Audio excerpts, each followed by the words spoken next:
Erythropoietin ইনজেকশনটি নেই, এই বিষয়টি নিয়ে কি বলবেন? এরিথ্রোপয়েটিন যে ইনজেকশনটা, এটা যাদের ডায়ালাইসিস হয়, ক্রনিক কিডনি ডিজিজ পেশেন্ট, তাদের মধ্যে কিছু সংখ্যক রোগীর সেটা দরকার হয়, যাদের হিমোগ্লোবিন অত্যন্ত কম, বাদবাকিদের দরকার হয় না।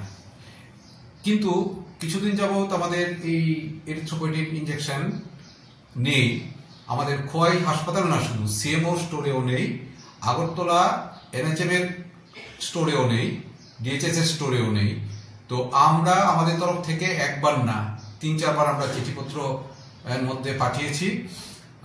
সিএমওর সাথে আমার কথা হয়েছে, সিএমও নিজেও উদ্যোগ নিয়ে চিঠিপত্র পাঠিয়েছে স্টেটে, কিন্তু এখনো সেটা আমাদের হাতে এসে পৌঁছয়নি। তবে প্রসেসে আছে, প্রকুরমেন্ট হয়ে যাবে। তবে একটা কথা বলি যে এরিথ্রোপয়েটিন ইনজেকশনই দিতে হবে এমন কোনো কথা নেই। এর অল্টারনেটিভ আয়রন ইনজেকশন আমাদের প্রচুর মজুদ আছে, আমরা আয়রন ইনজেকশন দিয়ে ফ্রি অফ কস্ট দিচ্ছি পেশেন্টদের, সেটা দিয়ে আমরা কাজ চালিয়ে দিচ্ছি। একই কাজ করে, একই কাজ করে।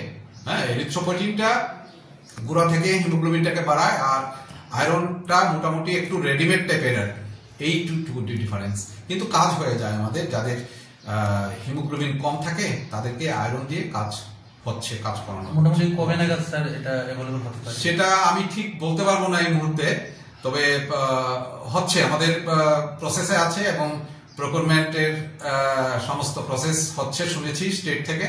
হয়তো 1 সপ্তাহ বা 2 সপ্তাহ মধ্যে আমরা হাতে পেয়ে যাব, সেটা আশা করা যাচ্ছে। Thank you sir.